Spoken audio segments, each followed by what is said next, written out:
mbega umugambi bivana n'amafaranga umuntu aba afise cyane. No, Chikintu la fois passée narakishiye kuri PJ Classic FM. Sinzi we ko ari kuranyumviriza, nimba ari kuranyumviriza urazumisha naravuze ngo ntuzenya umugambi canke umutahe ntago bivana n'amafaranga umuntu afise. Umutahe ahubwo ni ntuzenya ni nguvu zawe. Inguvu zawe wewe nyine ukavuga ngo maze kuba wiyumvisha gukora uza kwirinda ubwoba.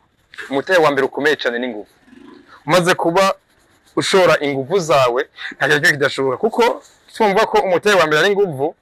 Nabwiye ko nashikiye mu gisiti meme diffration nari mfise ngo ntange nakoresheje mu gisiti natwaye inguvu bakaba amafaranga.